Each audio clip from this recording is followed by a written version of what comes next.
মানবাধিকার কমিশন নিয়ন্ত্রণ করলে সরকারের জন্য তা আত্মঘাতী হবে বলে সতর্ক করেছেন টিআইবির নির্বাহী পরিচালক ইফতেখারুজ্জামান। জাতীয় মানবাধিকার কমিশন আইন 2026-এর খসড়া পর্যালোচনা শেষে একটি স্বাধীন মানবাধিকার কমিশন গঠনের দাবি জানিয়েছে টিআইবি। সভায় অংশীজনরা মানবাধিকার কমিশনের উপর সরকার ও আমলাদের প্রভাব কমানোর পরামর্শ দেন। আরও জানাচ্ছেন শাহনাজ শারমিন।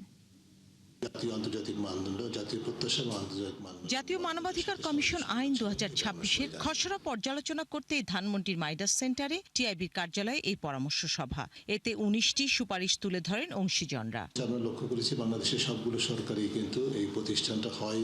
এ সময় টিআইবি নির্বাহী পরিচালক বলেন, তাদের প্রস্তাবগুলো বাস্তবায়িত না হলে প্রমাণিত হবে দেশের স্বাধীন ও কার্যকর মানবাধিকার কমিশন প্রতিষ্ঠায় সরকারের সদিচ্ছা নেই। ক্ষমতা চিরস্থায়ী কোনো ব্যবস্থা নয়। সতর্ক করে তিনি বলেন, অকার্যকর প্রতিষ্ঠানের নেতিবাচক ফলাফল ক্ষমতাসীনদেরই ভোগ করতে হয়। জনগণের উপরে চাপিয়ে দেওয়া হয় না এমন একটা কমিশন যেটি অকার্যকর, যেটা সরকারের নিয়ন্ত্রণাধীন, সরকারের কর্তৃত্বের বাইরে কিছু করতে পারবে না, সেটা সরকারের জন্য বিড়ম্বনাজনক হবে, সরকারের জন্য আত্মঘাতী হবে। কারণ আমি রিপিট করতে চাই যে বাংলাদেশে জাতীয় মানবাধিকার কমিশন কার্যকর না হওয়ার ফলে যেই মানুষের তিক্ত অভিজ্ঞতা, সেই মানুষের মধ্যে কিন্তু সরকারের উচ্চ পর্যায় থেকে শুরু করে জাতীয় সংসদের প্রতিনিধিরা আছেন।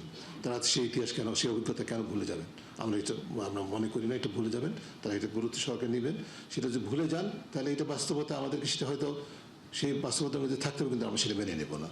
সরকারের ভেতরে পরিবর্তন বিরোধী শক্তি সবসময় সক্রিয় থাকে বলেও সতর্ক করেন ইফতেখারুজ্জামান, যার প্রতিফলন মানবাধিকার কমিশন আইনের খসড়ায় দেখা গেছে। প্রতিরোধক শক্তি আছে সরকারের ভিতরে, পরিবর্তনের বিরুদ্ধে শক্তি সরকারের ভিতরে আছে। সেটা রাজনৈতিক শক্তি যেরকম, কিন্তু তার চেয়ে অনেক সময় প্রভাবশালী শক্তি আমলাতন্ত্র, যেটার প্রতিফলন কিন্তু আমরা এই খসড়ার মধ্যে দেখতে পাই।